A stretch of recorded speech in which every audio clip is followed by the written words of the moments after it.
Your favorite conspiracy theory? It's the theory that there are no conspiracies, the version of reality that we're all being asked to believe. Politicians and billionaires don't work together to protect corporate interests. Politicians making decisions to funnel billions of dollars in taxpayer money to conflict zones has nothing to do with how profitable that is for the military-industrial complex. Billionaires who own weapons manufacturing corporations or other war profiteering companies donating to super PACs who donate to those politicians has nothing to do with why those politicians make the decisions they make. Those same politicians often being personally invested in those companies also has nothing to do with them making the decisions they make. See, that just can't be true, because that would mean that we're voting for people who are murdering people for profit, and well, that would make us culpable. So we have to believe in the version of reality where the suffering that's going on over there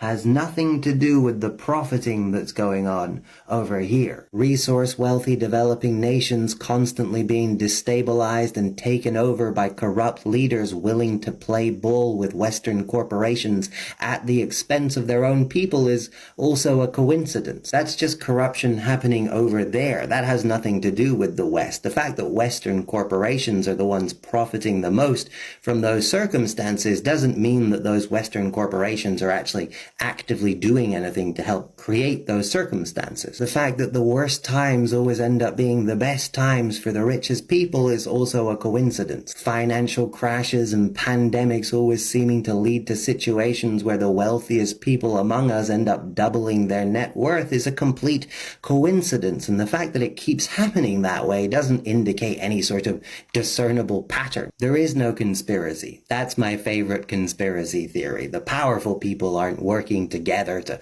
consolidate and perpetuate their own power at the expense of everybody. The fact that all of history makes it look that way is a coincidence. It's not my favorite conspiracy theory because I think it's true, but because that is maybe the most batshit crazy way to interpret reality I can think of, and yet it's one of the most common ways.